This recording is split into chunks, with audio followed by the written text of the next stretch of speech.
Former President Donald Trump recently held a meeting with notable CEOs from leading companies like Apple, JP Chase, Walmart, and others. The purpose? To discuss potential policies and rally support for his campaign. In typical Trump style, promises of tax cuts and reduced business regulations were front and center. Trump's primary proposal involved slashing the corporate tax rate from the current 21% to a more competitive 20%. He argued that such a move would make the U.S. a global leader in business, boost job creation, and attract more investment. This resonated well with many conservative economic principles, emphasizing less government interference and more freedom for businesses. However, not everyone in the room was sold. Several CEOs who initially supported Trump or were on the fence found his discourse lacking in substance.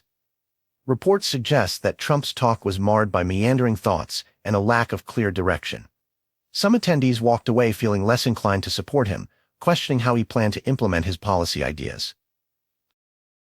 During this meeting, Trump also reiterated his desire to extend the Tax Cuts and Jobs Act of 2017 permanently. These tax cuts are set to expire in 2025, and according to the Congressional Budget Office, extending them would cost a whopping $4.6 trillion over 10 years. The promise to make these cuts permanent aims to provide long-term stability for businesses, although it's a promise criticized by liberal opponents for potentially increasing the national debt. Interestingly, the discussions also highlighted contrasting approaches between Trump and his prospective 2024 election opponent, President Joe Biden. While Trump pushed for aggressive tax cuts and deregulation, Biden's team emphasized the importance of global alliances and market stability, as represented by his chief of staff, Jeffrey Zients' remarks at the same event. Zients highlighted how working with international partners and maintaining strong institutions helps bolster U.S. businesses. There were some underlying tensions, as business leaders had to choose between Trump's bold promises and Zients' assurances of stability and international cooperation. Advocates for lower taxes argue that this approach enhances global competitiveness, allowing businesses to hire more workers and invest in new technologies. Critics, however, caution that unchecked tax cuts could exacerbate the national deficit.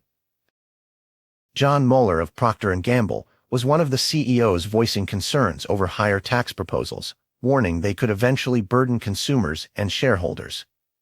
The sentiment from conservative circles maintains that higher corporate taxes could lead to fewer jobs and economic hardships, while liberals argue for the importance of funding social programs and reducing the deficit.